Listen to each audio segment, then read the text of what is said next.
전북대학의 강준만 교수님이라는 분이 계신데 그분이 쓴 책 가운데 어머니 순환사라고 하는 책이 있는데 거기에 나온 한 대목입니다. 어머니를 생각하는 것만으로도 괜히 눈물이 나오려고 하는 전형적인 한국 촌놈들이 많다. 나도 그런 촌놈 중에 하나다. 그런 표현이에요. 여러분 어떠십니까? 여러분은 촌놈입니까? 아닙니까? 안 그런 분이 거의 없을 거예요.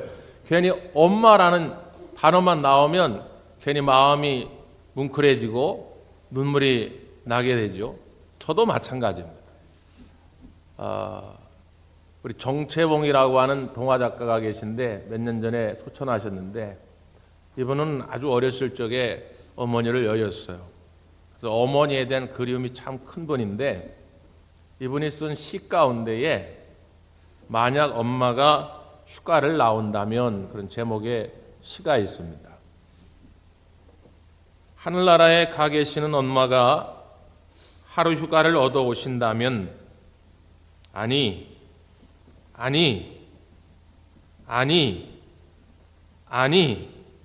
반나절 반 시간도 안 된다면 단 5분 그래 5분만 온데도 나는 원이 없겠다. 얼른 엄마 품속으로 들어가 엄마와 눈맞춤도 하고 젖가슴을 만지고 그리고 한 번만이라도 엄마 하고 소리내어 불러보고 숨겨놓은 세상사 중 딱 한 가지 억울했던 그 일을 일러 바치고 엉엉 울겠다. 그런 시입니다. 누군가에게 말 못할 마음에 응어려져 있는 뭔가가 있는데 누군가에는 함부로 말할 수 없는 그것을 엄마를 다시 만난다면 엄마 앞에 그걸 풀어놓고 엉엉 울겠다. 이런 내용이죠. 혹시 여러분에게 그런 것이 있거든 오늘 이 시간 하나님 아버지 품에서 우리 주 예수 그리스도 품에서 모든 걸 내어놓으시고 하늘의 쉼을 안식을 얻게 되기를 간절히 바랍니다. 우리가 어버이줄이 되면 내 부모를 공경하라 라고 하는 성경 말씀을 자동적으로 떠올리게 됩니다. 공경이라고 하는 말이 사전에 보면 공손하게 섬기다 그런 뜻이죠. 이걸 구약성경 10계명에 나오는 내 부모를 공경하라 할 때에 그 공경이라는 단어를 찾아보면 히브리어로 카베드라는 단어를 씁니다. 이 카베드라고 한 단어는 우리말로 번역을 하면 존귀히 여기다, 자랑스럽게 여기다 그런 뜻이에요. 그래서 성경에 보면 하나님을 공경하는 것과 부모를 공경하는 것이 거의 같은 의미로 쓰여질 때가 많습니다. 우리가 예를 들어서 하나님을 경외하라 이렇게 말은 하지만 그 하나님을 경외한다는 말도 하나님을 공경하는 것이죠. 공손하게 섬기는 것입니다. 하나님을 두렵고 떨리는 마음으로 섬기는 것, 그게 하나님을 경외하는 것이거든요. 그런데 그런 표현을 다른 대상에게는 쓰지 않습니다. 예를 들면 친구한테, 배우자한테, 아니면 자녀한테, 아니면 나보다 높은 상관에게 이런 표현을 쓰지 않아요. 오직 한 사람, 부모에게만 이런 표현을 써요. 공경하라 이렇게 말을 합니다. 하나님을 마치 섬기듯 우리 부모님들을 공손히 섬기고 자랑스럽게 여기고 존귀히 여겨야 될 줄 믿습니다. 그럼 어떻게 하면 우리 부모님을 잘 공경할 수 있을까? 어떻게 하면 하나님을 경외할 수 있을까? 그걸 오늘 이제 본문이 우리에게 좋은 기준을 하나 제시해 주는 거예요. 자, 사건은 이렇게 시작이 된 것입니다. 우리 1절부터 3절까지 한번 볼까요? 1절에서 3절 시작. 그때 바리새인과 서기관들이 예루살렘으로부터 예수께 나와 이르되 당신의 제자들이 어찌하여 장로들의 전통을 범하나이까? 떡 먹을 때에 손을 씻지 아니하나이다. 대답하여 이르시되 너희는 어찌하여 너희의 전통으로 하나님의 계명을 범하느냐? 예루살렘으로부터 바리새인과 서기관들이 예수님을 찾아온 거예요. 예수님은 지금 갈릴리 지역에 있는데, 갈릴리는 예루살렘보다 한참 북쪽에 있잖아요. 그 예루살렘에서 그 갈릴리 촌동네까지 온 건데, 예수님을 좋아해서 예수님을 존경해서가 아니라 예수님한테 뭔가 흠집을 잡아가지고 예수님을 고발하고자 하는 나쁜 의도를 가지고 온 거예요. 근데 마침 딱 걸린 거예요. 그게 뭐냐면 떡을 먹으려고 하는데 예수님의 제자들이 손을 씻지 않고 먹는 것입니다. 이건 단순히 위생의 문제가 아니라 당시 그들의 관점에서 보면 율법을 어긴 거예요. 장로의 유전, 전해져 내려오는 그 유전을 어긴 것이다 그 말이에요. 그 예수님께 당장 따지면서 묻는 거죠. 왜 당신의 제자들은 떡을 먹기 전에 손을 씻지 않느냐? 왜 정결 예식을 거행하지 않느냐? 그거예요. 당시 유대인들은 식사하기 전에 이렇게 두 손을 모으고 물을 이제 한 요구르트 병 정도? 그 정도 양을 요 손끝에다 이렇게 쭉 붓습니다. 그렇게 손을 쫙 모으고 있다가 서로 이렇게 비비는 정결 예식을 한 다음에 꼭 떡을 먹었단 말이에요. 근데 그걸 제자들이 안 한 거예요. 그렇게 묻는 바리새인과 서기관에게 예수님이 뭐라고 말씀합니까? 왜 너희는 너희의 전통으로 하나님의 계명을 범하느냐? 이렇게 나무라십니다. 자, 여기 전통이라는 게 있고 하나님의 계명이라는 게 있다 그 말이죠. 하나님이 주신 계명은 하나님의 마음, 하나님의 의도, 하나님의 뜻을 담고 있습니다. 근데 그 하나님의 의도를 일상생활에서 좀 더 잘 실천하기 위해서 시행세칙을 만든 것, 그게 장로들의 유전, 전해져 내려오는 전통이다 그 말이에요. 그래서 유전이라고 하는데, 그런 종교 지도자들이 만들어온 유전이 있는 거예요. 만약에 이 하나님의 의도와 사람들이 뒷날에 만들어오는 유전이 같으면 문제가 될 게 없어요. 그 뜻이 같으면 아무런 문제될 게 없는데, 예수님 시대의 바리새인들, 서기관들, 제사장들 이런 사람들은 자신들이 만들어온 유전을 하나님의 계명과는 관계없이 지금 만들어 놓고 지키고 있더라 그 말이죠. 그러니까 예수님이 그걸 지적하는 거예요. 왜 너희들의 전통을 가지고 이 하나님의 계명을 범하느냐? 그게 무슨 이야기냐면, 레위기에 보면 하나님이 내가 거룩하니 너희도 거룩하라 이렇게 말씀하시면서 여러 가지 이야기를 해요. 그런데 예를 들어 가지고 이 손을 닦는 정결의 식을 법 조문에 넣지는 않았다 그 말이에요. 하나님이 이걸 꼭 이렇게 하라 말하지 않았어요. 그런데 예수님 시대에 또 나중에 후에 가면 점점 이게 발전해 가지고 심지어 이렇게 자고 있으면 마귀가 와가지고 우리 손에 임한다는 거예요. 그럼 마귀가 우리 손에 있는데 이 손 가지고 음식을 만들어 봐요. 그럼 이 음식이 부정탄다는 거예요. 근데 음식이 부정탔는데 그 부정탄 음식을 먹어봐요. 그럼 나도 또 부정탄다는 거예요. 막 이런 것들이 계속 만들어지는 거예요. 이건 전혀 하나님의 의도와는 관계없는 것들이 막 생겨나는 거죠. 물론 전통은 중요합니다. 우리 감리교회의 전통이 있는 것이고 우리 대광교회 전통이 있는 거예요. 예를 들어서 다른 데서 어떻게 했을지 모르지만 대광교회가 지난 43년 동안 지켜온 전통이 있다면 그것도 존중해야지요. 그러나 그 전통이 하나님의 계명을 범하는 것이 돼서는 안 된다 그 말이죠. 하나님의 원래 의도를 훼손해서는 안 된다 그 말이에요. 근데 이 사람들은 그렇게 훼손하고 있다는 것이죠. 여러분 어떻습니까? 나의 어떤 정치적인 입장, 나의 어떤 문화적인 관점, 나의 어떤 경제적인 지금 수준, 뭐 이런 것 때문에 생긴 저마다의 기준이 있고 편견들이 선입관이 있어요. 그래서 그걸 가지고 마치 하나님의 뜻인 것처럼 포장해서 막 부르짖고 행동하고 있지는 않냐 그 말이죠. 하나님의 의도가 중요한 거예요. 하나님이 우리에게 말씀을 주실 때 과연 어떤 뜻으로 주신 거냐 이거를 이해하는데 그것과는 관계없이 그저 하나님의 이름, 하나님의 말씀은 그저 빌려만 오는 거예요. 왜? 내 주장을 하려고. 내 목소리를 키우려고 그저 빌려만 오는 거지 하나님 뜻과는 아무 관계도 없이 떠드는 사람들이 많다 이 말이죠. 여러분은 어떠시냐 그 말이에요. 그 가운데 다른 여러 가지 문제가 있지만 그 가운데 너희들이 꼭 명심해야 할 것이 하나 있다. 그래서 예수님이 대표적인 것 하나를 예로 든 거예요. 예로. 너희들이 잘못 전해 내려오는 그 장로들의 전통 때문에 하나님의 법을 어기고 있는, 하나님의 원래 의도를 훼손하고 있는 대표적인 예를 내가 하나 들어주겠다. 그게 4절에서 6절 말씀입니다. 한번 읽어보죠. 4절에서 6절 시작.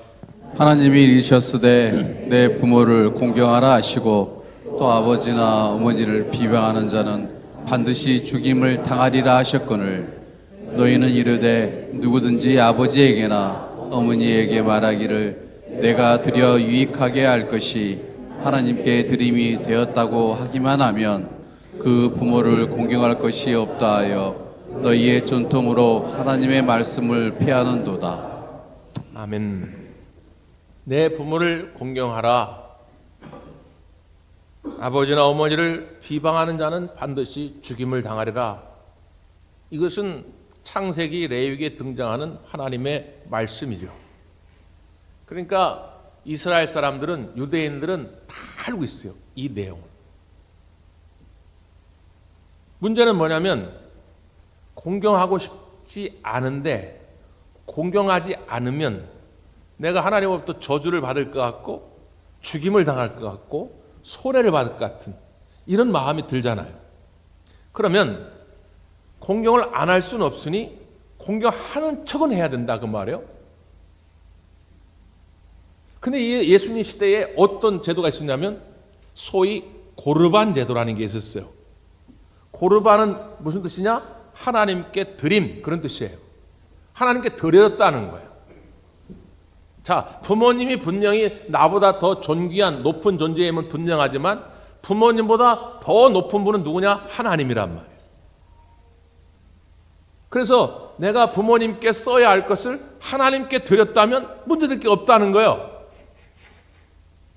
쉽게 예를 들면 내가 100만 원이라는 돈이 있는데 부모님 앞에 100만 원을 드려서 맛있는 것도 사드리고 좋은 옷도 좀 사드리고 저 여행도 좀 시켜드리고 그러면 좋은데 부모님에겐 단돈 10원도 쓰고 싶지가 않은 거예요.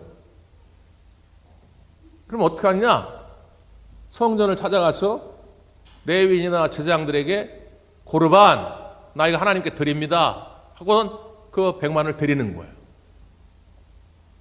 그럼 집에 와가지고 부모님이 뭐라고 할 거 아닙니까? 야, 너 성경에 내 부모를 공경하라고 했는데 너는 어떻게 단 한 10원도 나를 위해서 안 쓰냐? 엄마, 나 그거 고르반 했어요. 나 그거 하나님께 드리고 왔어요. 그 나한테 뭐라고 그러지 마세요. 이렇게 된 거죠. 이 고르반 제도가 생긴 다 이유와 목적이 있는 것인데 그것과 관계없이 지금 이 사람들은 그걸 악용하고 있는 것이죠. 더 큰 문제는 뭐냐? 내가 이제 100만 원이 있어요. 그래 부모한테 10원도 쓰고 싶지가 않습니다. 그러면 이제 그 성경 관계자를 찾아갑니다. 그러면서 한 10만 원 이렇게 줘줘요. 자, 내가 10만 원 줘줄 테니까 고르반 증서를 하나 써달라는 증서. 이게 하나님께 100만 원이 드려졌다고 하는 가짜 증서를 하나 받아오는 거예요. 그 증서를 가지고 부모를 찾아가서 이거 보라고. 내가 100만 원 다 했으니까 나는 이제 가진 게 10원도 없으니까 나한테 바라지도 말라고. 하나님의 원래 의도 10계명 중에 제5계명 1부터 4계명은 하나님께 관한 것이고 5부터 10계명은 사람과 사람과의 관계인데 그 중에 첫 번째가 내 부모를 공경하라 하신 그 하나님의 의도는 전혀 생각도 아니하고 그저 자기들이 받아야 할 저주와 그 심판이 무서워서 그건 피하고 싶으니까 억지로 하는 척만 하는 것. 너희들은 왜 그 유전을 가지고 하나님의 계명을 폐하느냐? 이것이 예수님의 지금 지적사항이다 그 말이죠. 그러면서 그들에게 예수님이 이렇게 책망을 하십니다. 7절에서 9절까지 보죠. 7절에서 9절 시작. 외식하는 자들아, 이사야가 너희에 관하여 잘 예언하였도다 일렀으되 이 백성이 입술로는 나를 공경하되 마음은 내게서 멀도다. 사람의 계명으로 교훈을 삼아 가르치니 나를 헛되이 경배하는도다 하였느니라 하시고. 아멘. 예수님은 이사야서의 말씀을 인용하면서 당시의 시대의 이 타락한 영적 상태를 지금 책망하고 계신 거죠. 한마디로 이야기하면 뭐라고요? 백성이 입술로는 나를 공경하되 마음은 내게서 멀다는 거예요. 이거는 하나님께도 마찬가지고 그리고 부모님에게도 마찬가지죠. 사람의 계명으로 교훈을 삼아 가르치니 나를 헛되이 경배하는다. 그러니까 그 공경의 마음에 진심이 없다는 거예요. 진실함이 없다고 하는 것이죠. 자, 그럼 여기서 이제 답이 나오게 되죠. 우리가 어떻게 해야 하나님을 잘 경외하고 부모님을 진심으로 공경할 수 있냐 그 말이에요.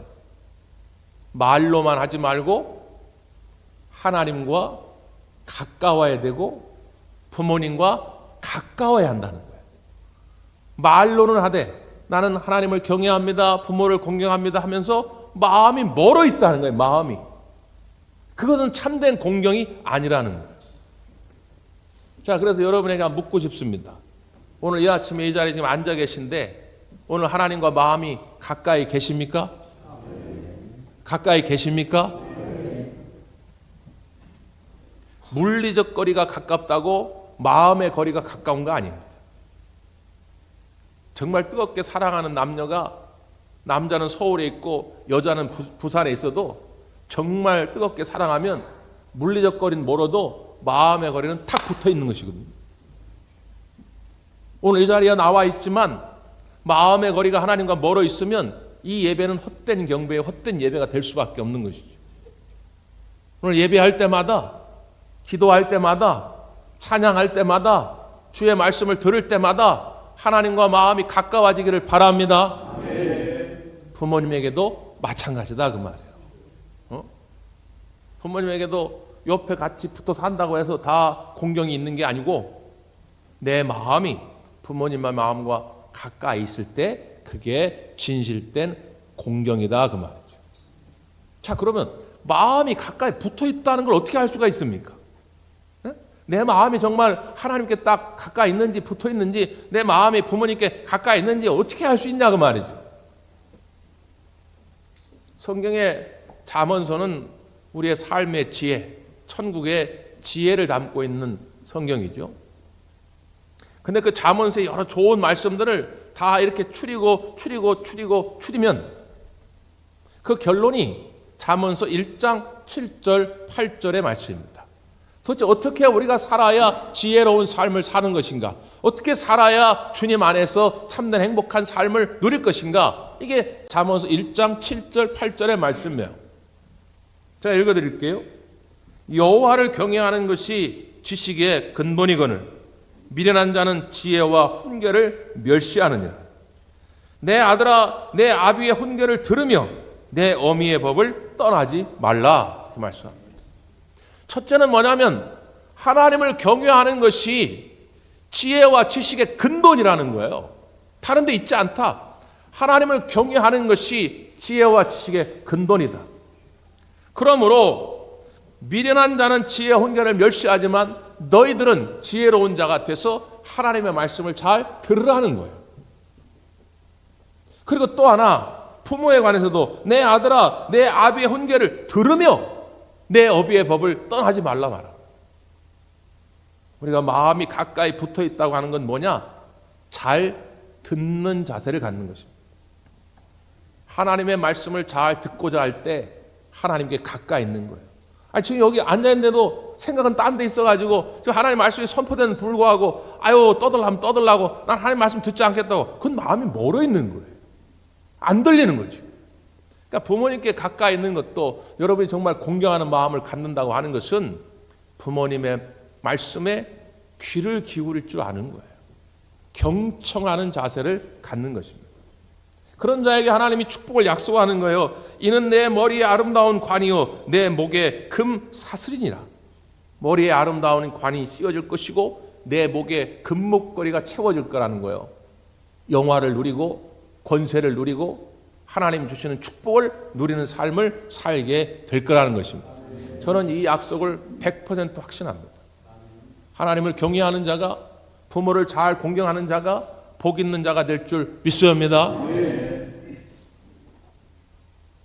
그래서 하나님 말씀을 그리고 부모의 이야기를 잘 귀담아 들으시고 그 다음에 기쁨을 드리는 거예요. 하나님께 기쁨을 드리고 우리 부모님께 기쁨을 드리는 것입니다. 몇 해 전 뉴스에 그런 이야기가 나왔는데, 저 서울 은평경찰서에서 사기꾼을 한 10명 정도를 잡아들였어요. 이 사람들이 뭔 짓을 했냐면 노인들을 대상으로 건강 보조식품을 판매한 겁니다. 근데 허위 과장 광고를 해가지고 시세보다 7배, 8배를 더 받고 판 거예요. 그러니까 노인들이 그냥 몸에 좋다고 하니까 그냥 7, 8배 돈을 주고 산 거죠. 실제 또 그런 효능도 없어. 근데 그냥 허위 과장 광고에 속아가지고 그걸 산 거죠. 그래서 사기 혐의로 이 10명 일당을 경찰서에다가 잡아왔는데, 며칠 있다가 할머니들 여러 명이 몰려온 겁니다. 여러 명. 그리고 선처를 부탁하는 탄원서를 제출한 거예요. 이 할머니들이 뭐라고 탄원서를 제출했냐? 우리는 이 사람들에게 고마움이 있다는 거예요. 이 사람들이 우리를 불러다가 무료 공연도 보여주고 우리를 데리고 관광도 시켜주고 하루에도 2-3번씩 전화해서 잘 계시냐고, 어디 아픈 데는 없냐고. 우리 아들, 딸들은 나한테 한 번도 이렇게 해준 적이 없다. 우리 자식들은 나한테 관심도 없다. 근데 이 사람들이 우리를 관심 있게 보살펴줬기 때문에 우리는 7배, 8배를 주고 사도 괜찮으니까 이 사람들을 풀어달라는 거예요. 그래서 경찰 입장에서 난처하게 돼가지고 이 기사가 된 적이 있어요. 모든 설문을 조사해 보아도 노인들이 가장 힘들어하는 것은 가난도 아니고 질병도 아니고 외로움입니다. 외로움. 우리의 부모님들이 외로워하시면 안 돼요. 그대로 두면 안 된다, 그 말이죠. 우리 부모님들을 공경하는 마음으로 여러분이 기쁨이 되는 그런 한 주간이 되기를 바라고, 여러분의 삶이 되기를 바랍니다. 혹시라도 이미 때가 늦어서 지금 여러분의 부모님이 여러분 곁에 지금 안 계시다 한다면 그 부모님에게 서운했던 것들을 다 이해하시고 용서하시고 화해할 줄 아는 그런 복된 한 주간이 되기를 간절히 바랍니다. 기도하겠습니다.